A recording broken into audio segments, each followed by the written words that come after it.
Hi, welcome to Festive Franklins. Today, for the final day, we're going to be showing you how you can make your own festive jumper like this one. So I grabbed this for my daughter from a local charity shop, and I'm going to use my projector here to project some letters, but you can just use, you can freestyle or you can get kind of templates online, but you need to trace the letters off onto your jumper. And then you're going to use the Sherpa fabric, which we sell in Franklin stores, and you're going to cut it out to be a little bit bigger than the whole block of the letters that you're going to be using for the kind of the design on the jumper. So I'm just going to whiz around there and cut it out so it's about 2 centimetre border all the way around.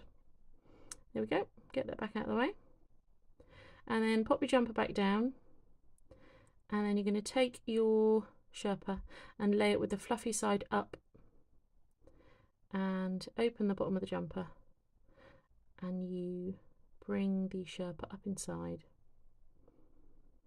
like that, and then pop in through the neckline and just pull it up to make sure that it's going to be covering behind all of the letters, so you can feel, because it's quite thick, where it is all the way around. Once you know it's completely covering all of the letters, you're going to grab some pins and just pin that in place to make sure it doesn't shift for the next bit.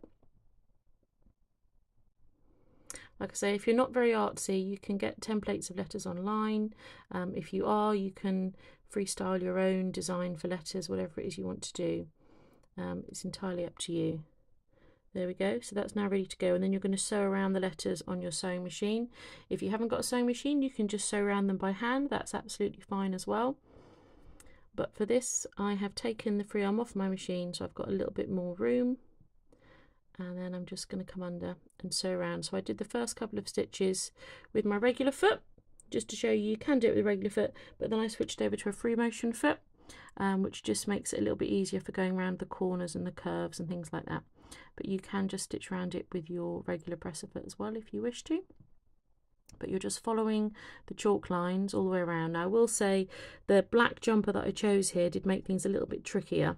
If you had a lighter jumper, you could use a kind of heat erasable pen rather than the chalk. But there we go, that's all done.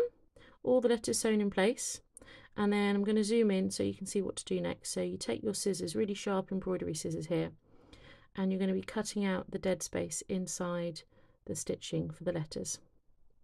So try and get fairly nice and close up to your stitching. And if you have some of these duckbill scissors, they'll really help as well, because they stop you chopping through the fluffiness of the Sherpa underneath, which is quite handy. Some really good light does help here. So I went to sit down by my daylight lamp to cut out the rest of these.